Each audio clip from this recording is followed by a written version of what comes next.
22 hours a day, or like what? How many I hours? was working, yeah, so 7 days a week, sleeping at the factory. I worked in the paint shop, general assembly, body shop. You ever worry about yourself imploding? Like it's just too much? Absolutely. No one should put this many hours into work. This is not good. And people should not work this hard. They should not do this. It's very painful. Painful in what sense? It hurts my brain and my heart. It hurts. This is not recommended for anyone. I just did it because if I didn't do it, then Tesla, good chance Tesla would die. I don't think you'd necessarily want to be me. It's very hard to turn it off all the time. It doesn't stop. When I was young, I didn't really know what I was going to do when I got older.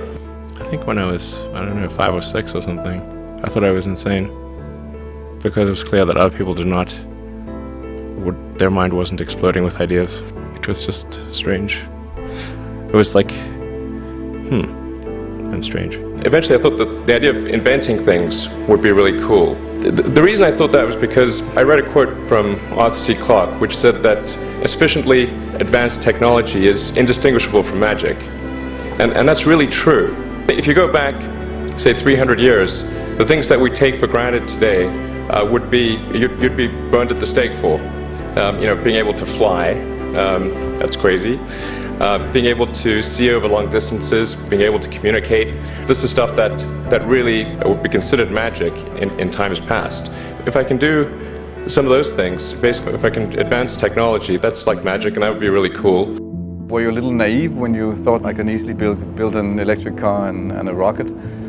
I didn't think it would be easy. Like I said, I thought they would probably fail. But creating a company is almost like having a child. So it's sort of like, how do you say your child should not have food?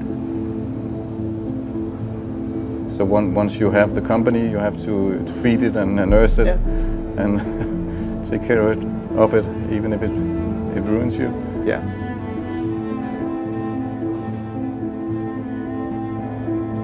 But I suppose there were some tough times in end of 2008.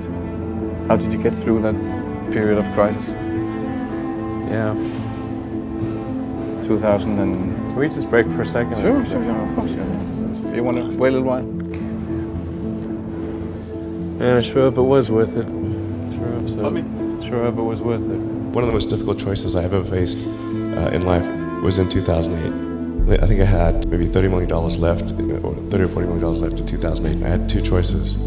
I could put it all into one company, and then the other company would definitely die, or split it between the two companies. But if I split it between the two companies, then both might die. And when you put your blood, sweat, and tears into creating something, building something, it's like a child. And so it's like, which one am I going to let one starve to death? I couldn't bring myself to do it, so I split the money between the two. Fortunately, thank goodness, they both came through. With Tesla, we're trying to make things that people love. How many things can you buy that you really love, that really give you joy?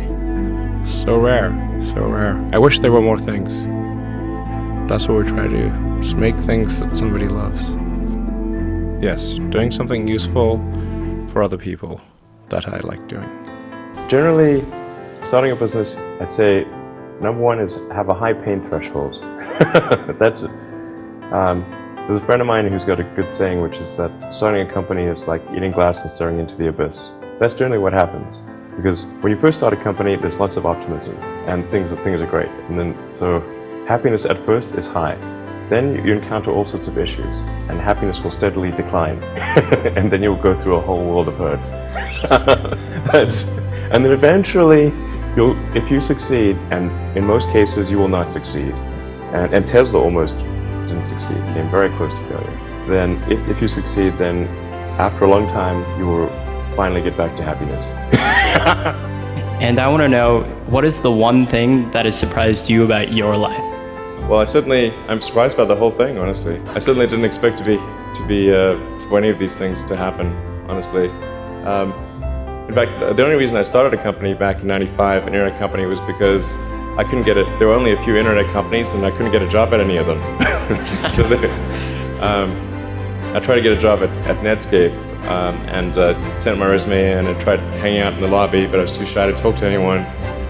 And then I was like, okay, well, I guess I'll have to start a company because I can't get a job anywhere. Really liking what you do, whatever area that you get into. Given that, even if you're the best, there's always a chance of failure. So I think it's important that you really like whatever you're doing. If you don't like it, life is too short. If you like what you're doing, you think about it even when you're not working. It's something that your mind is drawn to. And if you don't like it, you just really can't make it work, I think. Well, you want to do, and particularly if you're starting a company, you need to work super hard. So what does super hard mean? When my brother and I were starting our first company, I didn't have any money. In fact, I had negative money. I had huge student debts. In fact, I couldn't afford a place to stay and an office. So instead of getting an apartment, we just rented a small office and we slept on the couch. And we showered at the YMCA. And there was an ISP on the floor below us, just a little tiny ISP. And we drilled a hole through the floor and connected a null modem cable. That gave us our internet connectivity for like $100 a month. And we're so hard up, we had just one computer. So the website was up during the day, and I was coding at night. 7 days a week, all the time. And I briefly had a girlfriend in that period, and in order to be with me, she had to sleep in the office. So work hard, every waking hour. That's the thing I would say, particularly if you're starting a company. It's very important to actively seek out and listen very carefully to negative feedback.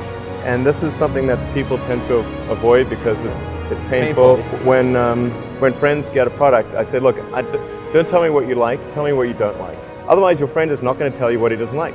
Right. He's going to say, oh, I love this and that, and then leave out this is the stuff I don't like list. And sometimes even your enemies give you good negative feedback. So I actually went to Russia 3 times to look at buying a refurbished ICBM. I can tell you it was very weird going there in late 2001, 2002, going to the Russian rocket forces and saying, I'd like to buy 2 of your biggest rockets. They thought I was crazy, but I did have money, so that was okay. One good friend of mine collected a whole series of videos of rockets blowing up and made me watch those. He just didn't want me to lose all my money. For SpaceX, the first 3 launches failed.